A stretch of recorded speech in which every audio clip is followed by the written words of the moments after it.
Halo semuanya, nama aku Anastasia Apsari dari kelas Interpreter 7.1 dengan NIM C11 2021 02339.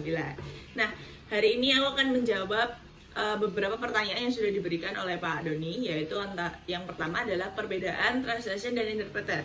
Jadi translation yang dituturkan dalam video adalah proses membaca atau menulis sebuah dokumen dengan menghasilkan penerjemahan secara akurat dengan menggunakan alat bantu tentunya seperti kamus atau Google Translate dan sebagainya. Lalu untuk interpreter sendiri adalah proses mendengarkan, prosesnya itu melalui mendengarkan, kemudian langsung berbicara, menerjemahkan langsung sesuai dengan apa yang dikatakan oleh speaker. Jadi real time tanpa menunggu sepatah dua kata dari speakernya. Lalu untuk pertanyaan kedua, macam interpreter ada dua. Jadi simultaneous adalah interpreter yang menerjemahkan secara langsung saat pembicara berbicara. Jadi bersamaan dengan speaker saat speaker berbicara, seperti yang ada di video. Kemudian ada lagi consecutive. Consecutive adalah interpreter yang menerjemahkan mendengar beberapa kalimat terlebih dahulu, lalu mencatat, lalu menganalisis dan menerjemahkan setelah pembicara selesai. Kemudian bagaimana orang yang ingin menjadi interpreter?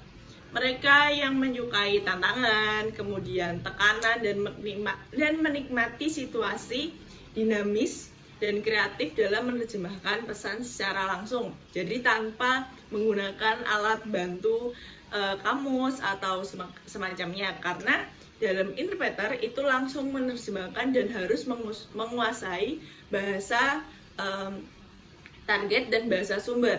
Kemudian aspek lain yang penting dari interpreter adalah melibatkan berbagai hal untuk menghadiri konferensi, terus pertemuan dan mempunyai pengalaman yang bervariasi tentunya.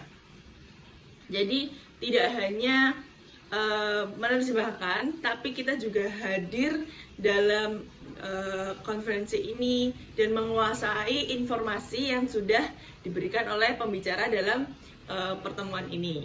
Kemudian hal terbaik dari interpreter adalah menjadi interpreter menawarkan pengalaman yang menarik tentunya, dengan banyak tekanan positif yang membuat pekerjaan ini jadi lebih seru untuk dilakukan.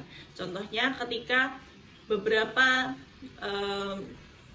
culture dari bahasa sumber itu sangat relate dengan apa yang terjadi di bahasa target, dan kita harus menerjemahkannya sesuai dengan bahasa targetnya. Terus keuntungan lain dari interpreter adalah seringkali menghadiri konferensi menarik dan berkesempatan untuk bertemu orang-orang penting, serta mengunjungi tempat-tempat yang tidak pernah kita kunjungi sebelumnya.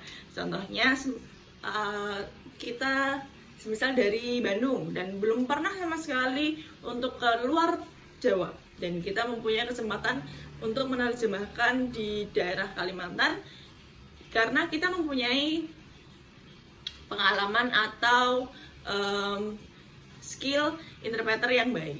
Jadi itu jawaban yang bisa saya berikan dan sesuai dengan video yang ada. Jadi terima kasih sudah mendengarkan dan see you.